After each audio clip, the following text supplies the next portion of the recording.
A day in the life is a full-time content creator mom. Tulog na tulog na yung isa at habang kaming dalawa naman ni Bibi ay gising na gising dahil ayaw matulog at kinakarga ko na nga siya para siya naman ay makatulog. At ako nga ay sobrang antok na antok at aking gumising 3 AM pa lang ng umaga, gising na yan.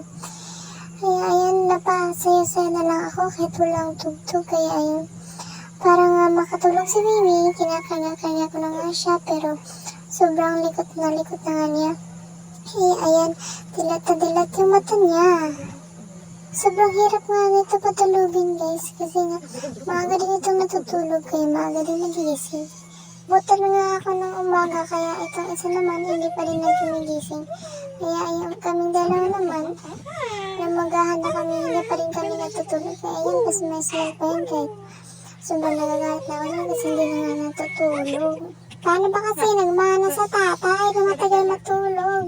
Ay, ang mukha na yan, mukha ng tatay kasi nga. Pinaglilihian ko yan nung ako ay buntis. Ako yung nagbuntis pero yung tatay yung kamukha. Ay, sana all pare. Nagigising na. Umaga na. Ayan, tumayo ka na nga dyan at tayo ay aalis ngayon. Ayan, cute na Mimi. Hindi pa rin natutulog kahit sobrang umaga na. Ayan, pupunta kami ng Sintal magpapa-inject sa kanya. Relax na muna kami guys kasi kami ay aalis na mamaya. Sobrang hirap pala maging ina.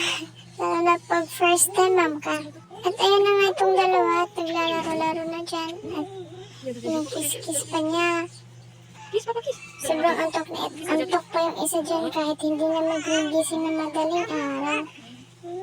Dahil na siya ay pagod galing sa trabaho niya at umuwi na siya alas 10 ng gabi.